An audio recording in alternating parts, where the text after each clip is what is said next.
성당에서 보낸 하루.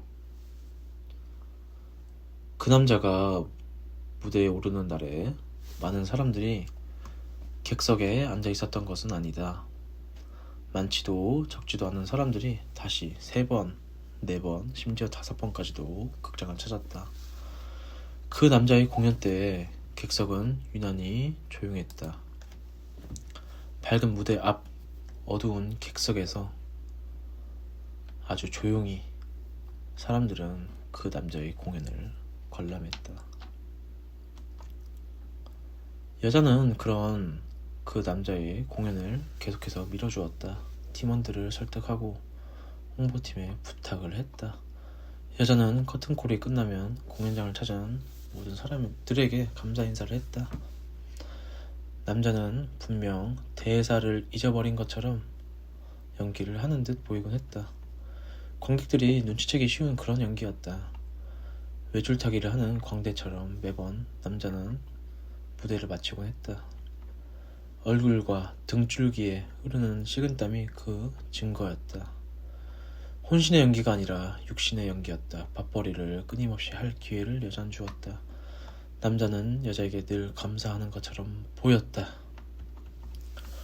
공연 평점과 한 줄평이 올라오는 인터넷 사이트의 한 켠에는 늘 남자에 관한 댓글들이 달렸다. 어떤 글은 남자의 인생 내력에 관한 추측성 글들이었고, 다른 글들은 남자의 연기에 대해 호불호가 갈리는 내용이었다. 그런 공연이 좋은 공연인지 나쁜 공연인지 여자는 알 수 없었다. 여자는 남자를 밀어주어야 한다고 가느다란 믿음의 끈을 놓지 않았다. 꼭두각시 놀이처럼 여자는 남자에게 그렇게 그 끈으로 개입했다. 어떤 어머니가 아들에게 사사건건 사랑이란 선의로 집착이라는 좋지 못한 결과를 낳는 모양새였다. 남자는 여자가 뽑은 배우였다. 면접에는 105명이 참여했고 그 가운데 3명이 1차 면접을 통과했다. 여자는 눈이 예리하기로 공연계에 소문이 나 있었다. 그런 그녀와 강팀장 배우 이윤환이 면접에 참여했었는데 그녀를 제외한 나머지 면접관들은 그 남자를 인상 깊게 보지 않았다. 남자는 상황이 주어지면 쭈뼛대다 하기 싫은 사람처럼 면접에 임하는 것처럼 보였다. 고 나머지 면접관은 면접 후에 여자에게 밝혔다. 여자는 저에는 스킬이 없지만 표현하고 싶은 것이 뒤섞여 있다고 나머지 면접관들을 설득했다.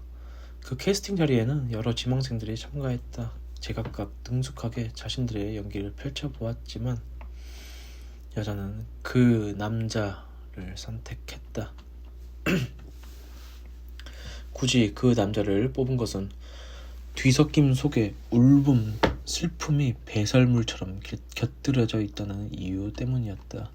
1시간이 넘는 설전 끝에 여자가 자신의 주장을 관철시켰다. 그렇게 뽑은 사람이 그 남자였다. 연극 성당에서 보낸 하루는 그렇게 2달이 넘도록 이어졌다. 여자는 처음에 남자의 연기를 보고 들떴다. 시간이 갈수록 원래 가지고 있던 남자의 어두침침한 매력이 향수에 섞인 담배 냄새처럼 여자의 마음속으로 퍼져나갔다. 만족스럽지는 않았지만 계속해서 궁금증을 유발시키는 남자의 연기에는 분명 무엇인가가 있었다. 그러나 예술은 매력의 영역이 아니었다고, 그리고 스포츠처럼 성실함과 근면함의 영역도 아니라고 여자는 생각했다. 일회성으로 매력은 관객에게 호소력을 가질 수 있을 것이고 성실함은 이미지를 사람들에게 각인시킬 수 있을 것이었다. 바로 그 너머에 존재하는 어떤 것이 남자에게 있었다고 여자는 생각했다.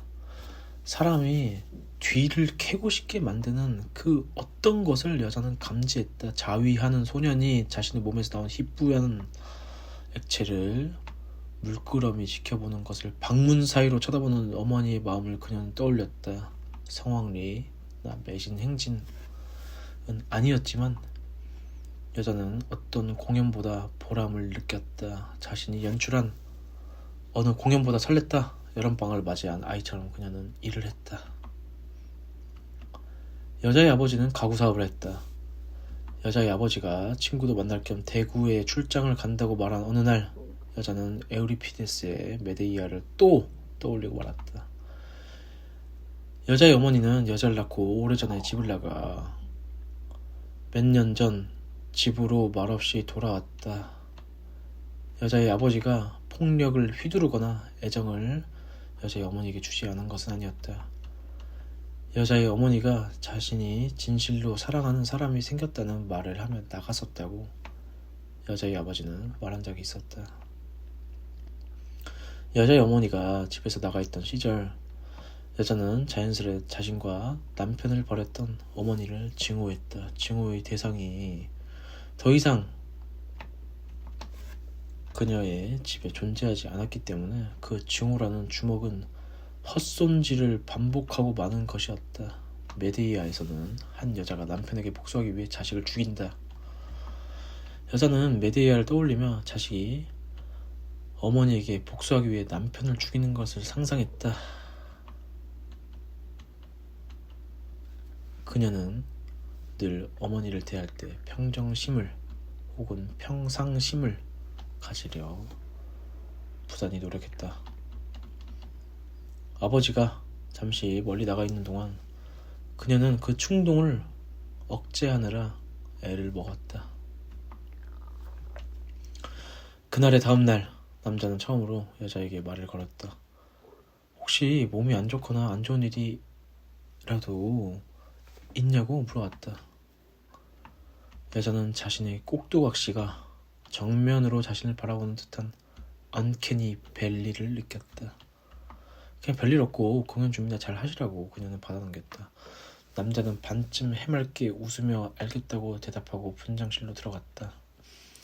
인공지능 바둑기사 알파고를 만든 사람이 느낄 만한 감정이었다. 알파고와는 다르게 생명체는 유리한 것과 불리한 것을 따져 유리한 것을 선택하는 본성을 가지고 있다. 알파고가 승승장구할 때 사람들은 깊은 두려움을 느꼈다. 알파고가 유불리까지 계산하는 지능을 가지지 않을까 하는 두려움. 애초에 남자를 꼭두각시로 격화시켜 대했던 것은 여자였지만 그 관계가 잠시나마 역전됨을 느낀 순간에 여자는 조금 당황했다. 연기를 하라고만 지시했을 뿐이고 우연이든 우연이 아니든 여자의 마음을 들여다보라고 지시한 적은 없었다. 여자가 자신의 마음을 들킨 기분을 느낀 날 저녁, 남자와 술을 마셨다. 그들은 술을 마셨고 같이 잤다. 그날은 여자가 처음으로 남성과 성관계를 하는 날이었다. 이빨과 이빨이 부딪혔고 혀가 엉켰다.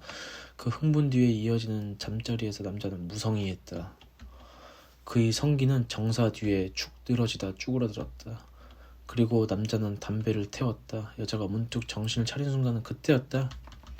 내가 뭘 한 걸까? 라는 생각이 머릿속에 가득 찼다.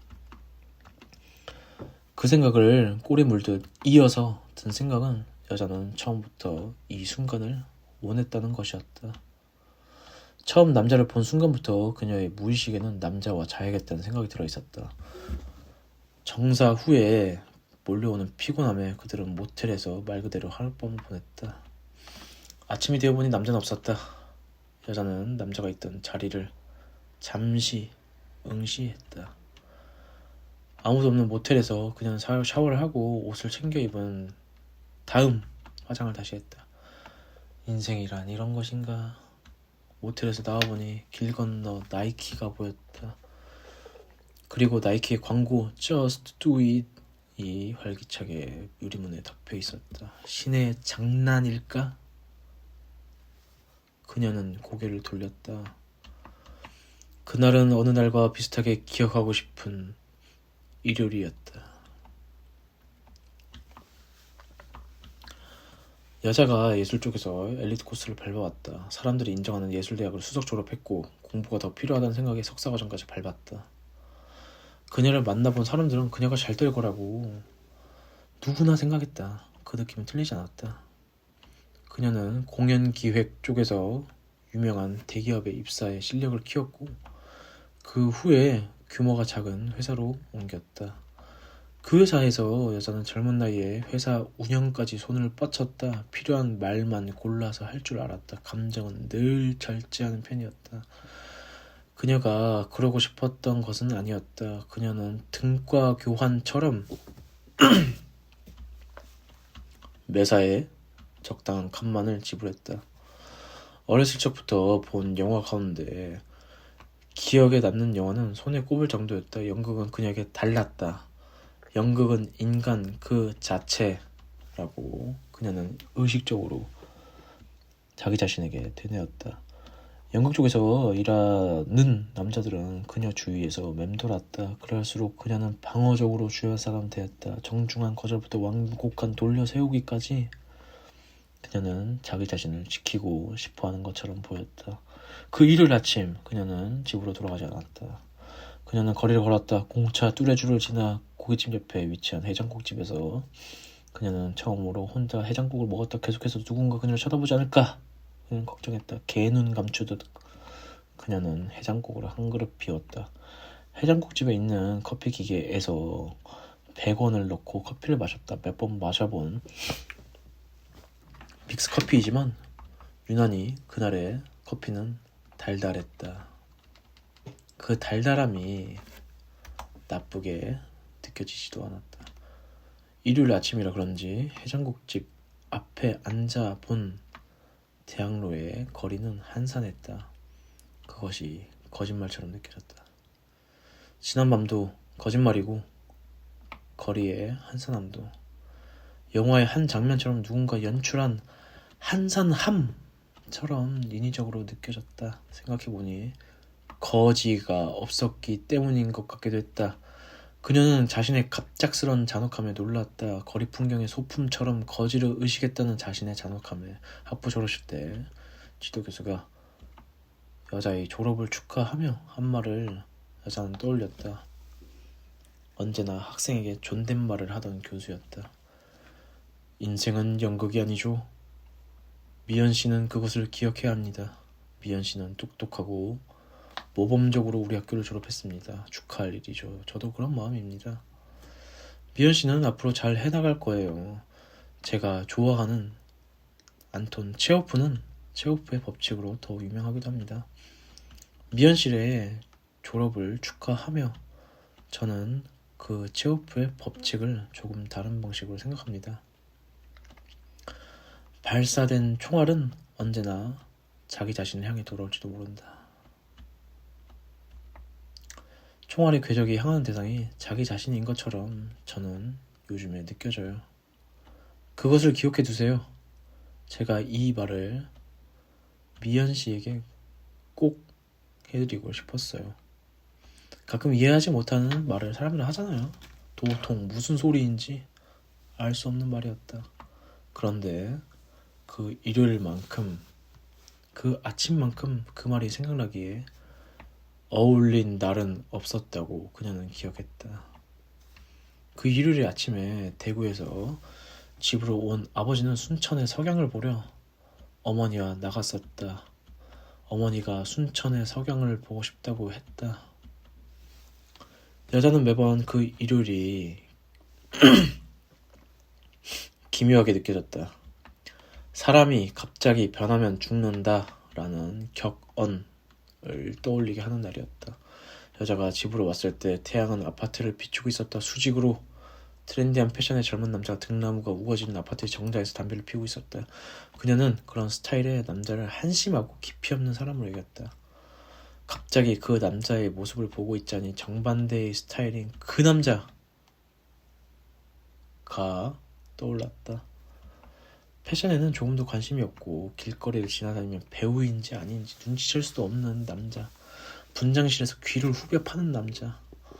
남자를 떠올리며 엘리베이터를 타고 집으로 들어와 그녀는 냉장고에서 요플레를 하나 꺼내서 소파에 앉아 먹었다. TV를 틀어 채널을 돌리다 그녀는 24시간 뉴스 채널에서 멈췄다. 데이트 폭력에 대한 뉴스와 간밤에 일어난 포항 쪽의 지진을 아나운서는 전달했다. 스포츠 뉴스가 이어서 왔다. 평소라면 채널을 돌렸겠지만 그녀는 날씨 뉴스까지 이어진 방송을 계속해서 시청했다. 캐스팅 면접 때 의뢰 묻는 지원 동기의 남자는 이렇게 답했다. 제가 천주교 고등학교를 졸업해서 작품 제목을 듣고 지원해야겠다고 생각했습니다. 그게 이 모든 일의 씨앗인 것일까? 여자는 회상에 필름을 돌렸다. TV는 켜놓은 상태로. 그래, 성당. 여자는 성당으로 가야겠다고, 그곳에 가야만 한다는 강한 이끌림을 여자는 느꼈다. 여자가 연출을 준비하며 몇 번 성당에 간 적은 있었다. 대학 시절 교환학생으로 갔던 스페인에서 본 가우디의 사그라다 파밀리아 성당에서부터 몇 년 전에 갔던 바티칸의 성 베드로 성당까지 여자는 죄에 대해 생각해 본 적이 별로 없었다. 그런데도 여자는 몇 번 성당에 갔었고 매번 안전하고 따뜻하게 느껴졌다. 입자와 반물질의 관계처럼 그녀는 한 번 육체적 결합을 한 것이라는 생각이 불쑥 여자의 무의식 속에서 튀어올랐다. 과학적으로는 소멸로 이루고 문학적으로 파멸로 이루는 서사를 그녀는 생각하고 있었다. 여자가 끝끝내 지키려 한 것이 무너졌다고 그녀는 느꼈다. 그런데 멈출 수가 없었다. 롤러코스터를 탄 사람처럼 무엇인가 여자를 어딘가로 데려가고 있었다. 여자는 사무실 근처 해화동 성당으로 간다. 그리고 그곳으로 가는 272번 버스를 탔다. 그리고는 중간에 내렸다. 이미 여자의 뜻대로 몸이 움직이지 않고 있었다. 왠지 시간을 들여 해화동 성당으로 걸어가야만 할 것 같았다. 공사 중인 터널을 지나 서울대학교 병원 옆을 걸어 천천히 해화동 성당으로 걸어갔다. 붉은 벽돌에 있는 성인인지 예수인지 알 수 없는 암각화 같은 느낌도 풍기는 어떤 것이 여자의 눈에서 가장 먼저 띄었다.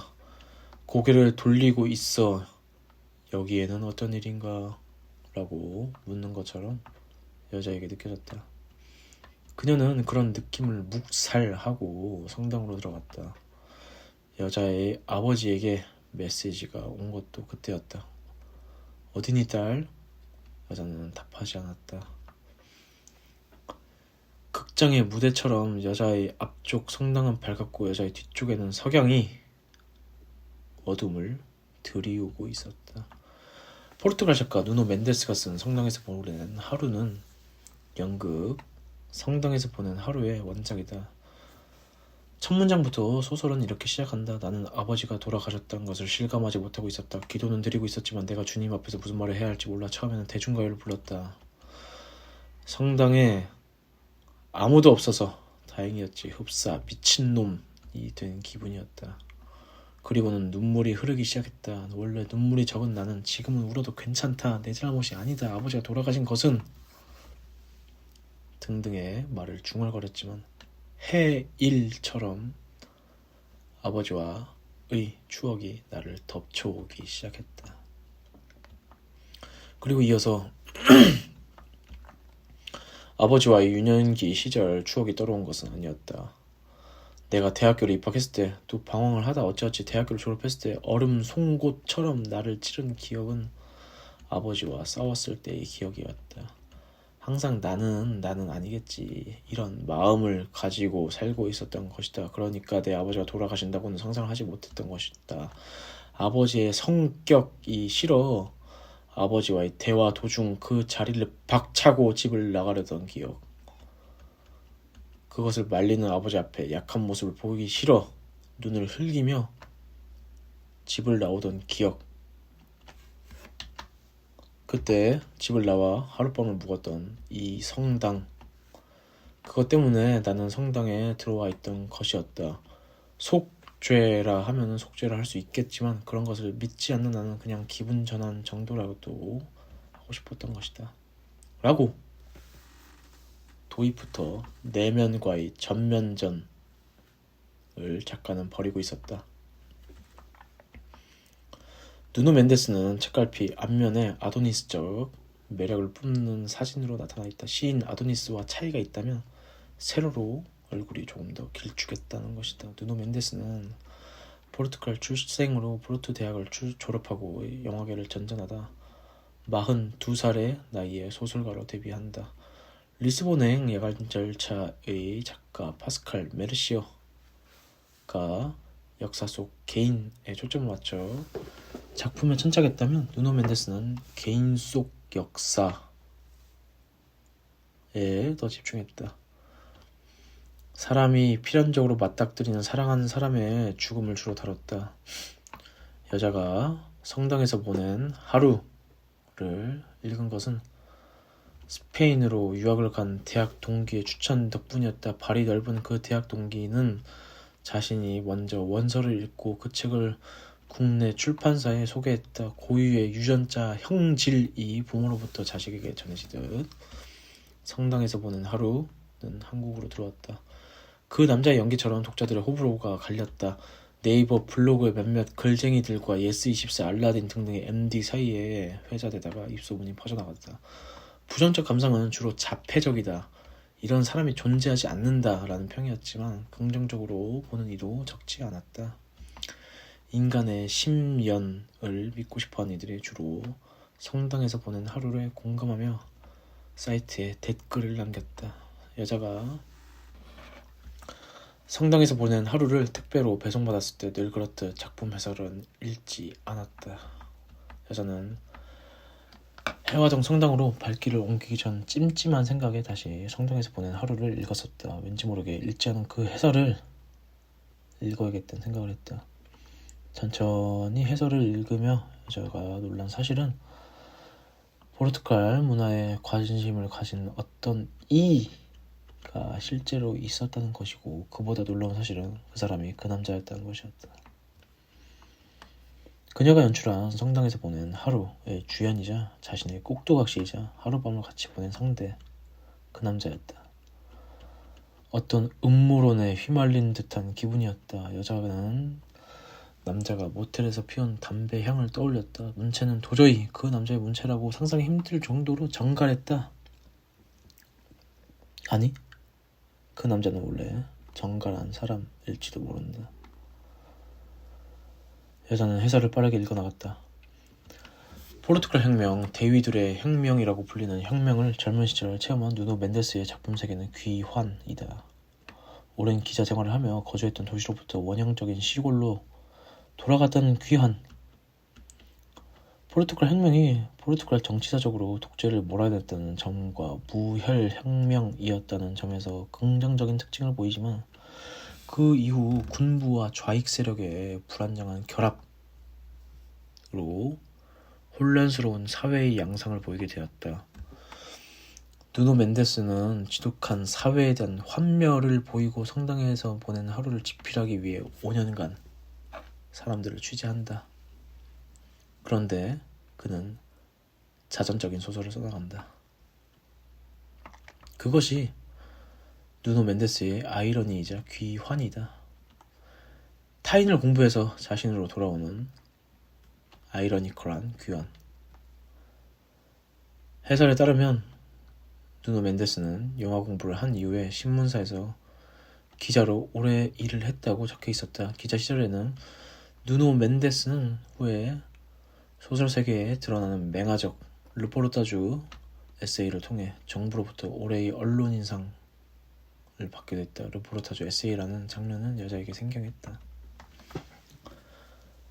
해화동 성당에 와서야 여자는 스마트폰으로 해화동 성당을 검색했다. 핵심에 접근하기 위해서 주위를 뱅뱅 도는 마치 로마를 항복시키기 위해 알프 산맥을 넘어온 한니발이 로마시를 포위하듯 여자는 성당으로 들어가는데 뜸을 들이고 있었다. 핸드폰 검색으로 여자는 특별한 정보를 얻지 못했지만 지식백과의 해화동 성당에 대한 소개는 인상 깊었다. 1927년 4월 29일 설립되었으며 초대 주임 신부로 시잘레 베드로 신부가 부임하였다. 당시 백동, 현 해화동에 있던 베네딕토 회의 수도원이 함경도로 이전하자 이 건물을 매입하여 본당으로 사용하였다. 붉은 벽돌로 쌓은 종탑의 대비를 통한 균형미, 비대칭의 구성은 성당은 당시 고딕 양식의 가톨릭 성당 건축에 정형화된 틀을 깬 양식으로 이후 근대적 성당 건축의 모형이 되었다고 할 수 있다. 종교사적, 건축사적 가치가 있는 건축물이다. 여자는 어렸을 적부터 백과사전을 좋아했다. 여느 다른 모범생들처럼. 연극의 세계로 빠져든 것이 언제인지는 여자는 기억나지 않는다. 그러나 여자는 연극을 좋아했던 때가 언제인지는 기억하고 있다. 그때는 난생 처음 타이타닉을 피카델리 극장에서 본 때였다. 여자는 그때 살아있는 사람들이 타이타닉을 연기했으면 좋겠다고 간절히 마음속으로 바랐다. 아버지가 사다준 책들, 셰익스피어의 비극들을 읽다 난생 처음으로 주문한 메데이어가 그 두 번째 인생의 갈림길이었다. 고전에서 고전으로 넘어가는 식의 독서법이었다. 그때가 18살 때니 벌써 16년이 지난 것이다. 그렇게 34살의 여자는 예감한다. 이 세 번째가 타이타닉, 메데이아보다 강렬한 경험이 될 것이라고. 여자가 처음을 같이 잔 남자처럼. 때르툴리누스의 순교는 제2의 세례이요 순교자의 피는 그리스도교의 씨앗이다 라는 말이 성당의 문에 적혀 있었다. 해화동 성당의 벽화 아래 기둥들을 지나쳐 문을 열고 여자는 성당으로 들어갔다. 103위 성인들이 제단의 뒷벽에서 여자를 맞았다. 1984년 한국 천주교 전례 200주년 기념식 때 제264대 교황 요한 바로 2세가 한국으로 와 지정한 성인들이었다. 성당은 지어진 지 오래되어 곳곳에 가느다란 균열이 보였다. 여자는 그 균열을 바라보며 고개를 떨궜다. 성스러운 것과 균열이 함께 존재하고 있었다. 오래전에 여자는 성당에 왔었다. 여자는 자신과 관계된 성당 가운데 첫 성당이 어딘지 알고 있다. 초등학교 때로 기억하는 시절에 다닌 성당이다. 그 성당 옆에는 마당이 넓게 펼쳐져 있었고 신부님은 강아지를 2마리 키웠다. 여자의 고향에서 여자의 부모는 유명했다. 여자는 다른 곳으로 이사를 가고 싶어 하는 것이 기억난다. 여자의 아버지가 가구 사업이 잘 되어갈 무렵 여자의 어머니는 사람들이 말하는 외도를 했고 둘은 얼마 안 가서 결혼 생활을 마무리했다. 천주교 식구로서 있을 수 없는 일이었다. 그것이 여자가 유명한 이유였다. 사람들은 뒤에서 여자에 관한 이런저런 얘기를 나눴다. 저 집 딸내미가 불쌍하다는 말이 대부분이었다. 여자의 불안과 무의식적인 손떨림, 그것은 여자의 어머니와 닮았다. 강인하게 살아가야 한다는 강박, 그것은 여자의 아버지와 닮은 것이었다. 그 모든 것을 여자는 성당에서 아주 천천히 되감기 하여 파노라마처럼 보고 있었다. 여자는 그 남자가 궁금해진다. 생의 비밀을 알고 있는 듯한 남자, 그가 해왔던 연기. 여자는 예수 앞에 무릎을 꿇어 보았다. 부모 손에 이끌려 성당에 온 뒤로 처음으로 꿇는 무릎이었다. 여자는 울기 시작한다. 예수님.